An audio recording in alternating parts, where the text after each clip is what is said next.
The second largest bank failure in U.S. history occurred last Thursday. I'm sure that's nothing, right?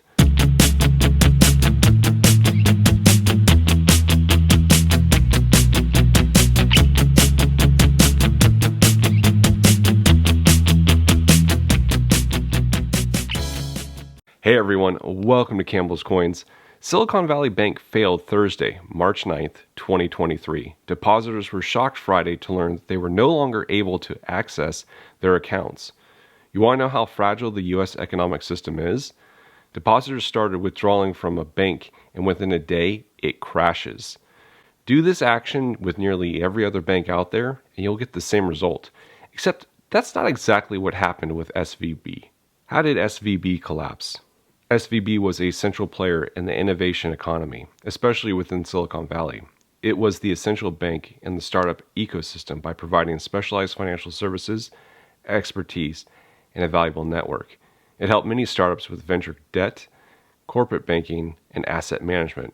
But lately, SVB suffered from the rise of interest rates from the Federal Reserve because this hurt the value of its investment assets, especially treasury bonds. At the same time, many of these startups withdrew their deposits from the bank since they were burning through a ton of cash. Unable to raise more capital to cover these withdrawals, SVB had to sell its U.S. Treasury securities at a discount to cover the withdrawals.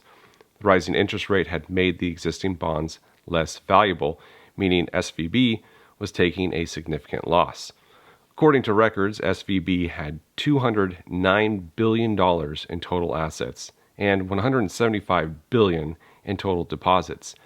Its deposits tripled from $62 billion in 2019 to $189 billion in 2021.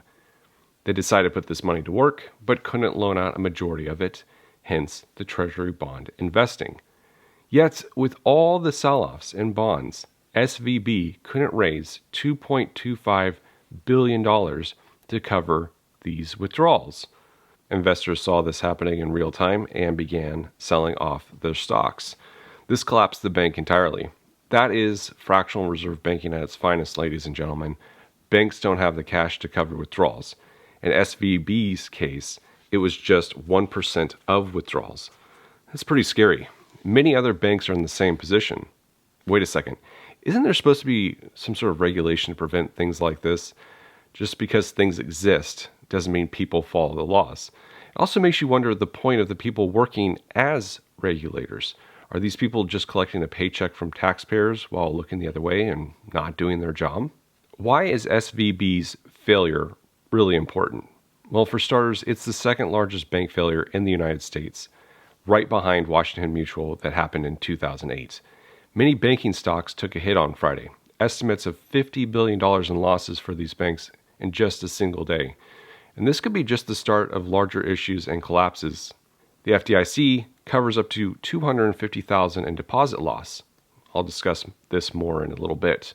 But according to multiple sources, more than 90% of deposits at SVB exceeded $250K. Many people are not getting their money back. In fact, when depositors showed up to SVB branches or tried to withdraw online, they were either turned away or received an error message. It's also important because, according to Unusual Whales, on February 27th, the CEO sold 11% of his position in SVB. The CFO, Daniel Beck, sold 32% of his stock in SVB on the same day. Michelle Draper, the CMO, sold 25% of her stock on February 1st, and Michael Zucker, the general counsel, sold 19% of his stock in SVB on February 5th. A lot of unusual activity right before the collapse, almost like they knew it was going down. SVB didn't just have money in startups either. They handled 401ks. I personally know someone who has a 401k with SVB. Their company is scrambling to figure out if they can recover those funds. Let's hope they can. But it doesn't look good. The FDIC has taken over this bank. But the FDIC insurance only covers up to $250,000 for each account. Many don't know this, but the FDIC doesn't have unlimited funds to insure everyone. I've seen many estimates of the FDIC's reserves ranging from $85 billion to $100 billion for all the reserves in the United States. The U.S. has an estimated $7 trillion in deposits. People think their deposits are safe because each bank tells them they are FDIC insured. But they fail to mention the FDIC only has enough funds to cover 1% of these deposits. When only 1% of funds are covered, who decides whose funds are covered at that point? Who picks which person's money is recovered?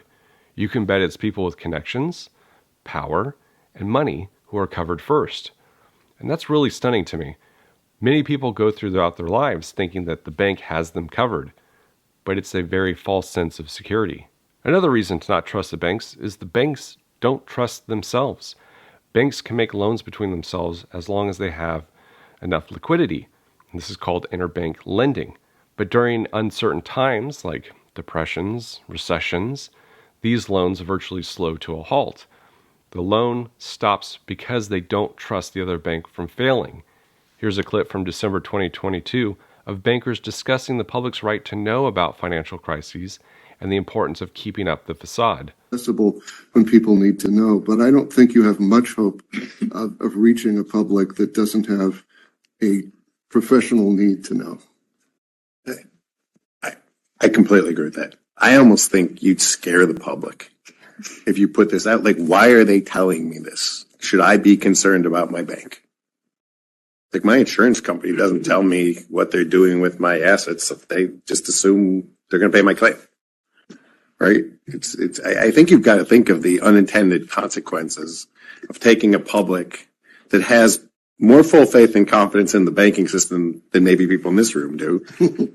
That we want them to have full faith and confidence in the banking system. They know the FDIC insurance is there. They know it works. They put their money in. They're going to get their money out. So there's a select crowd of people that are in the institutional side. And if they want to understand this, they're going to find a way to understand this. There's a bunch of law firms represented in this room. There's a bunch of people that'll charge them by the hour a lot of money to explain this all to them. And it's fine. I don't have a problem with that. And they all have huge staffs. But I would be careful about the unintended consequences of starting to blast too much of this out in the general public. Notice how they chuckle when he mentions how the public has more confidence in the banking system than the bankers in the room. Why should you trust them if these institutions who are asking for your savings don't trust one another? If you haven't received enough reasons to not trust the banks, another is their near constant lobbying with our politicians, getting politicians to write the rules that benefit them and screw over their customers. Just one example of this is the Dodd-Frank Act. In this act, bank bailouts, like the ones that we've seen since 2008, won't happen anymore. In fact, they made it illegal to bail out a bank. Instead, there will be a bank bail-in. A bail-in means if a bank feels that they are failing, they have the authority to take their customers' accounts and use this cash to buy up bank stock. You would become an owner of the failing bank, whether you wanted to or not. This is done without your permission also. The threshold or accounts affected are ones holding over $250,000. By the way, these bail-ins also allow the bank to effectively take funds in customers' safe deposit boxes. You might think, $250,000, that doesn't affect me. Well, they can lower this threshold as they see fit. I've heard from unconfirmed sources that this threshold is now $50,000. If more collapses occur, who's to say it won't be lowered to all accounts with more than $5,000? Imagine what happens if more banks collapse as a result of this. I imagine more people will be pulling out their funds Monday morning, which could precipitate more failures. They will undoubtedly rush in saying that your money is totally safe and not to worry. But it's a ruse designed to placate you. This is the same institution who has financial journalists pumping this company just 1 month ago. My mission is simple: to make you money. The ninth best performer year to date is SVB Financial, don't yawn. This company's a merchant bank with a deposit base that Wall Street had been mistakenly concerned about. SVB is the old Silicon Valley Bank. Recently bought one of our favorite research firms, Moffett Nathanson, and it's become less dependent upon private equity and venture capitalist offerings. wait a second, those dried up last year, they could come back. Yeah, some of them come back here, but the stock directly affects an oversold position. Stock was the fourth worst performer in 2022. I think the fears were not justified, and it's a very compelling situation. Hey, by the way, long-term private equity and venture capital, they're not going away. Being the banker to these immense pools of capital has always been a very good business. Stock's still cheap. These stocks could have more room to run, especially if you think they were driven down to artificially low levels by tax loss selling, artificial dumping, like we saw in Warner Bros. Discovery or Tesla.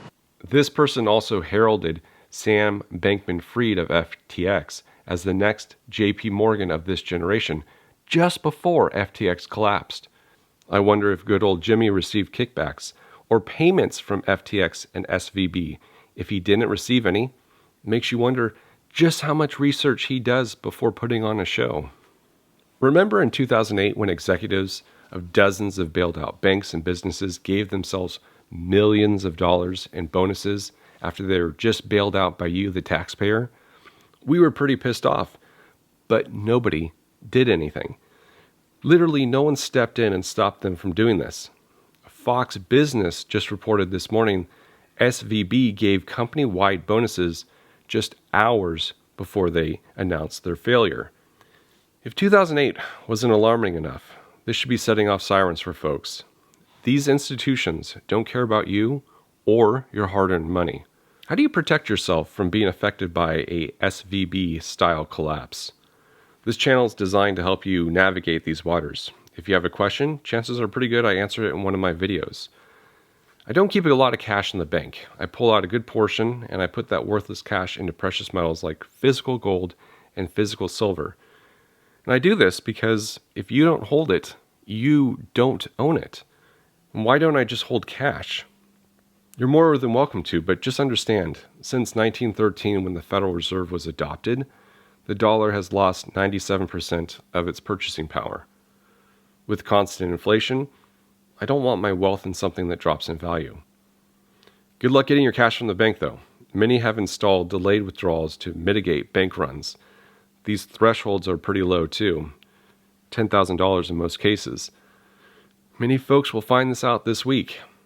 Your time is your most precious asset, and I appreciate you spending it here with me. Thank you all for watching.